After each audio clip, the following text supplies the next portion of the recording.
Jowuoth matiyo kod apaya ma Nakuru kochomo Eldoret obedo gi luoro tok apaya sienyore odhiambo ma tich adek bang' koth maduong' chwe kendo kelo kethruok mar apayano. Sienyruokno norocho chenro mag wuoth kod kelo dhung'ruok mag nyamburko.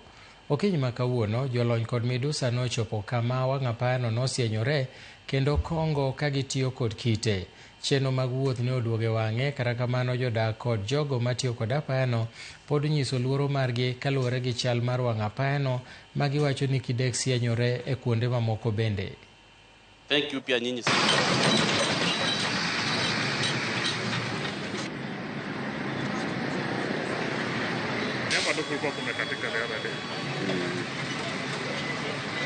Basically, what we are witnessing here is a geological activity, and we are seeing what we call a pyroduct, which is existing below this area.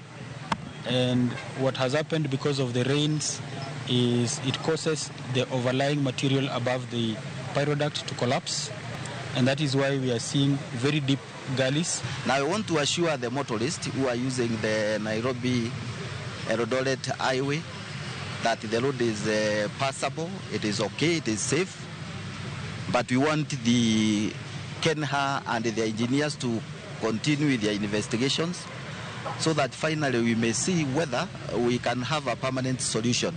KNP matin to kada ilam chimono kel sida. Ana kwani sirikal mar county kod sirikal mamalo oneka kanyalo loso pigni nondo chimono wana yud masira maduong' malich mopogre gi mai mwaneno sani niendi. Gimoro kosetimre machalo kama mochako nuoyo igariyo bang' ka gino timre kendo chako timre kawuono. Mato kawuono dhi ong'ado mana lam makok Nyasaye momake to jomoko dotho. Higa mokalo nomuomore to naneno mana ka giolelo. Nogikawo gini ka gima en serious.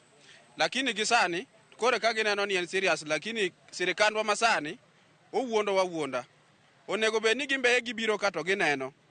Anda ahero ni kata mana President Ruto mondo bieno wuono ne giwang'e. Kikowne gine simu, okowne gine media. Ogai mar obila Douglas Kanja otimo limbe mapoya e alwora ma Kwa Binzaro mayudore e kaunti ma Kilifi